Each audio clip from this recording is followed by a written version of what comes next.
Olá pessoal, bem-vindos à aula 11 do curso de Análise 3 e nessa aula, como o próprio título sugere, nós falaremos sobre produto exterior de funcionais lineares, só que isso no vídeo 2. Nesse vídeo 1, que terá um caráter, digamos, preliminar, nós trataremos, abordaremos de forma, usando formas, determinantes de matrizes e determinantes de operadores lineares. Vamos lá?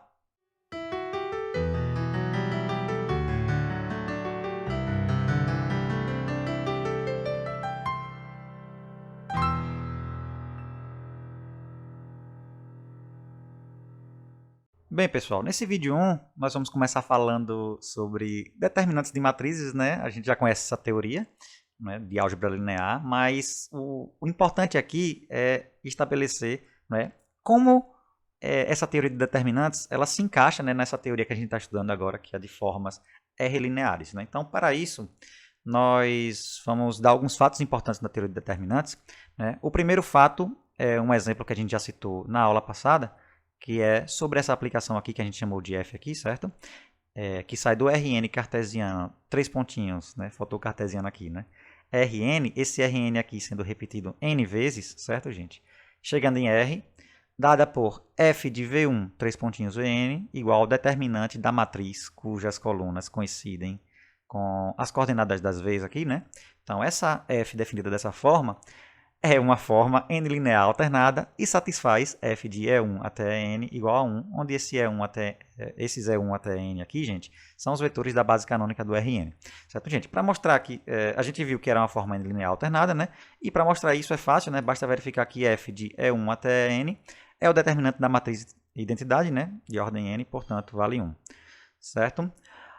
O segundo fato importante, gente, é sobre a dimensão, né, do espaço das formas n lineares no Rn. Né? A gente sabe que a dimensão, né, da aula passada, a gente sabe que essa dimensão aqui é a combinação de n tomado n a n, né, que é 1.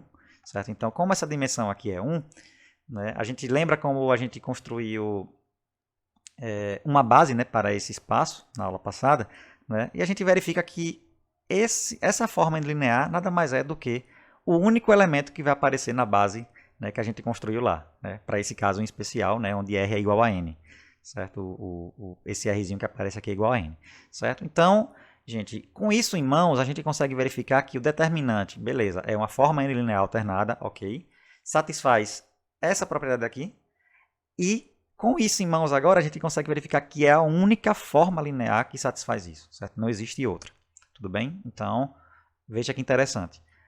A gente pode reformular esse primeiro fato importante usando o segundo dessa forma. A aplicação f, dada pelo determinante, é uma forma n linear alternada e é a única que satisfaz f de E1 até n igual a 1. Certo? E aí, gente, ó, veja que interessante. A gente tem várias maneiras, né? Existem várias maneiras de definir determinantes de matrizes de ordem n. Certo? Sempre chegando no mesmo lugar, né? Mesmas propriedades, enfim. Mas o interessante aqui, gente, é que o que vai importar no final é que toda vez que você for definir, né, você vai conseguir uma forma n linear alternada, né, nos vetores formados pelas colunas da matriz, né, ordenadamente, né, justamente eu coloquei esse nome aqui, né, para a gente ter cuidado, né, que a ordem vai importar aqui, né, a menos de sinal, claro, né, e vai valer 1, né, se a matriz for identidade. Certo? Então, gente, não importa como você vai definir o determinante. O que importa é que no final você vai ter que chegar, né, nessa propriedade aqui. Uma forma n linear alternada, certo? Nos vetores colunas, né? E que vale 1 na identidade. Certo? Se você chegar nessa propriedade, você já sabe que você já está lidando com a mesma definição, né? Independentemente de como você construiu. Certo? E a notação que a gente vai usar, se M for a matriz, né? Essa matriz aqui, né? Vamos ser mais resumidos, né? Então, o determinante de M, né? A gente pode representar como det de M ou, né, simplesmente como E barra I V1 até Vn, ou outra maneira que a gente vê aqui Não, é isso mesmo, certo? Então, podemos usar essas duas notações aqui. Tudo bem, gente? Bem, pessoal, então nós vamos para o nosso primeiro teorema do vídeo, que diz o seguinte. O conjunto V1 até Vn do Rn é LD Se e somente se o determinante da matriz, cujas colunas são esses V's, né, é igual a zero. Então, nós temos aí um critério para mostrar que n vetores, né, se n vetores, né, no Rn é linearmente dependente. Gente, a ida a gente já provou na aula anterior. Por quê? Porque o determinante a gente já sabe que ela é uma aplicação alternada, certo? Uma aplicação linear alternada. N linear, desculpa. Né? Então, a gente sabe que aplicações alternadas, né, R lineares, né, no geral, elas zeram, né, vetores LD. Então, essa ida aqui é ok. Certo? A volta, gente, vamos argumentar por contradição. Né? Vamos supor que o determinante é zero, né? Vamos chamar de f, para ficar mais fácil. F de V1, 3 pontinhos Vn, né? Seja zero. E vamos supor que esse conjunto aqui, né, que vamos chamar de beta, ele fosse Li. Se ele fosse Li, como ele tem n elementos, né, e está dentro do Rn, então esse beta seria uma base do Rn, concordam? Beleza. Veja, f é alternada, a gente já sabe.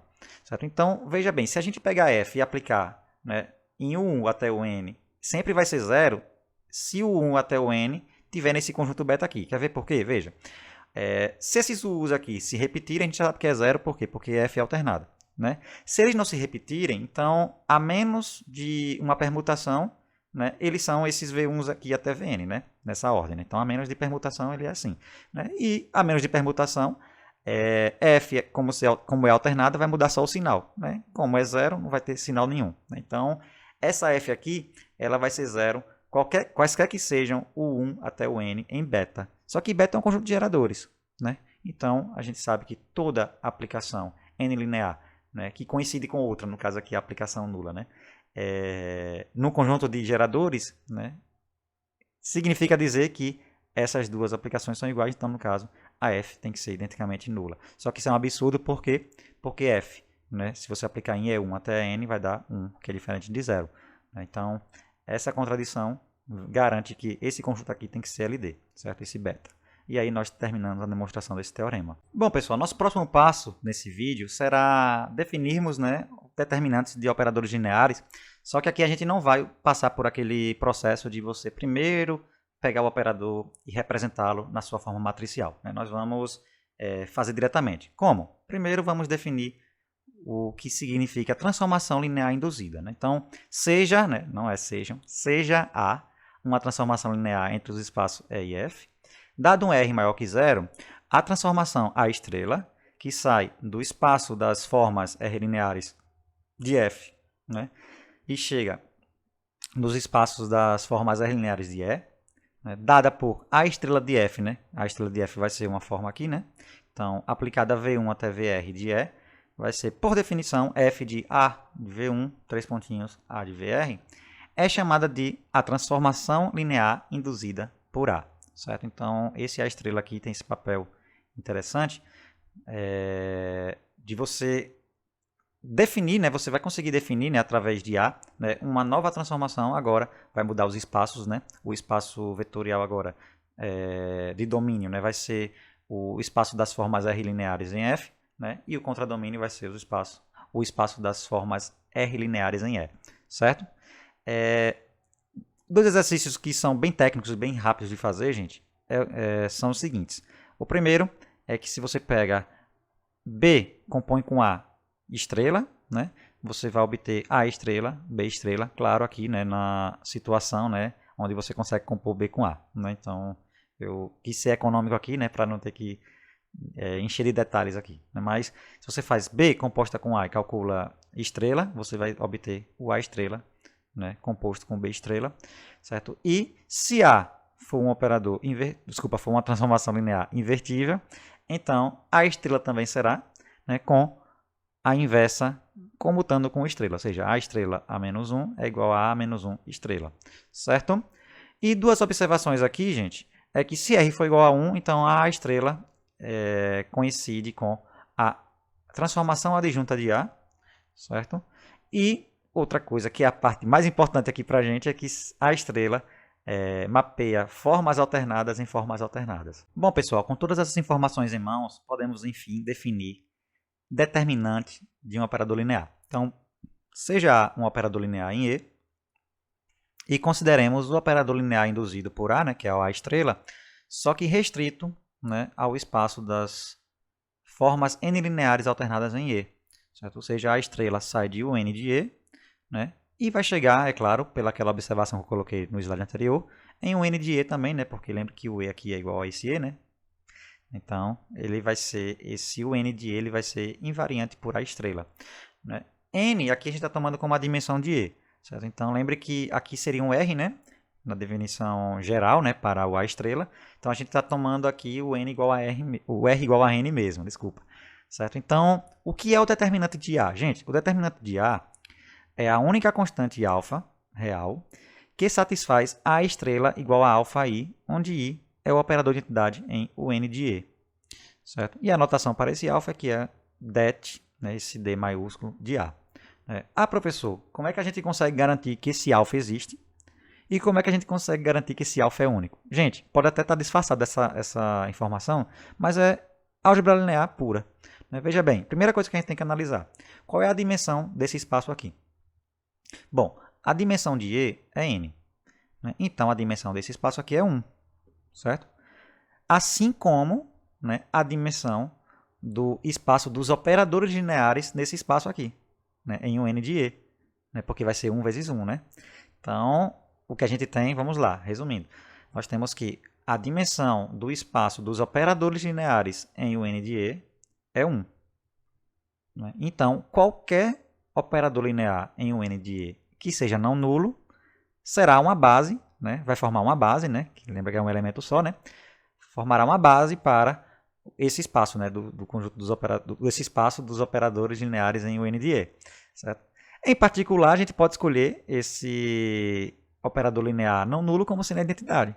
Certo? Então, né? Voltando, se você pegar o conjunto unitário, né? Formado pela identidade, esse conjunto será uma base para o espaço dos operadores lineares em um N de E. Certo? Então, claro que todo operador linear em um N de E, ele pode ser escrito de maneira única como uma constante vezes a identidade. Né? E aí, por isso que esse alfa aqui existe e ele é único. Né? Para cada A estrela aqui, né? Para cada operador em um N de E, nós temos esse alfa aqui único. Né? Então, para A estrela aqui, nós temos esse alfa, que é o determinante de A, né? O det de A, né? De maneira única. Certo, gente? Então, explicado aí, né, que de fato a gente consegue esse alfa e esse alfa é único, certo? E, gente, ó, um exercício para vocês, né, singular, né, sem esse S aqui, né, exercício, é mostrar que se você tem dois operadores lineares, né, em E, A e B, então, se você faz a composição de A com B e calcula o determinante, então você vai ter o determinante, né, de A vezes o determinante de B. Certo? Ou seja, o determinante da composição é o produto dos determinantes. Bom, pessoal, então nós temos o último teorema do vídeo, que diz o seguinte. Para todo operador linear A em E, tem-se que o determinante de A é igual ao determinante de M, onde M é a matriz de A numa base arbitrária beta de E. Certo? Então, o que é que esse teorema diz para a gente? Diz o seguinte, ó, beleza, você consegue definir, né, você pode definir, né, o conceito de determinante de um operador A sem precisar passar, né, pelo processo de você escrever esse A, né, na sua forma matricial usando uma base. Né? Mas, no final das contas, vai dar no mesmo. Né? Você vai chegar no mesmo determinante, né, se você olhar matricialmente. Né? Então, como é que a gente demonstra isso, gente? Vamos dividir por casos. O primeiro caso, nós vamos supor que o E, né, o espaço vetorial E é o Rn, certo? E o beta seja a base canônica, certo? A base beta seja a base canônica, que é 1 até n do Rn, certo? E aí, gente, ó, M, como está representando A nessa base canônica, então, né, as colunas são dadas por Vj igual a A aplicada a EJ, não é isso? Então, o que é que vai acontecer? Se você calcula o determinante dessa matriz M, por definição é esse determinante aqui, né, dessa matriz aqui, né? VI é igual a A aplicado a EI, então V1 vai ser A aplicado a E1, 3 pontinhos, Vn é igual a A aplicado a N. Essa expressão aqui é, por definição, o A estrela aplicado à forma det, né, o determinante. Né? Isso aqui é aplicado em E1 até En, certo? Usando a definição de transformação linear induzida, né? Por A, nesse caso, operador linear induzido. certo? Aqui, gente, a gente usa a definição de determinante de A, né? Então, vai ser determinante de A aqui vezes, né? Essa constante aqui vezes o determinante, né? Olhando assim como forma, né? De E1 até N, então você vai ser o determinante dessa matriz. Né? Essa matriz aqui é a identidade, então vai dar 1 nesse determinante, vai sobrar então o determinante do operador A. Portanto, o determinante da matriz M coincide com o determinante do operador A. Bom, pessoal, para o caso geral, né, que é o caso 2, a ideia aqui é enxergar o operador A, né, em E como sendo um operador no Rn. Né? E como é que a gente faz isso? Via esse isomorfismo aqui, gente. Φ, né, que sai do Rn e chega em E, que manda a base canônica na base beta que está no enunciado do teorema. Certo? Ou seja, o φ de EJ é igual ao J, né, onde o E1 até N aqui é a base canônica do Rn. Certo? E, claro, a gente vê esse operador A no Rn como? Através, né, dessa composição que a gente está cansado de fazer em álgebra linear. Né? A0 igual a φ a menos 1, composto com A, composto com φ, sai do Rn e chega no Rn. Olhando matricialmente, né, a gente tem que a matriz de A0 na base canônica, né, é igual a matriz de φ a menos 1 de alfa para beta, vezes a matriz de A na base beta, vezes a matriz de φ de beta para alfa. Né? E aí a gente usa a determinante aqui, né? E como essa matriz aqui é inversa dessa, né? Então o determinante vai cancelar, né? E nós vamos obter que o determinante dessa matriz aqui é igual ao determinante dessa matriz que está no meio. Certo? Ou seja, o determinante da matriz A0, né, em alfa, né, na base alfa, é igual ao determinante da matriz A na base beta.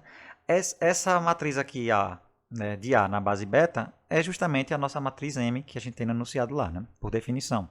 Né? E essa parte, essa igualdade da esquerda aqui, gente, ó, é o caso 1 que a gente fez, né? Por quê? Porque o A0 está no Rn e a gente está considerando a base canônica. Então, esse determinante aqui dessa matriz A0 na base canônica é o determinante do operador A0, certo?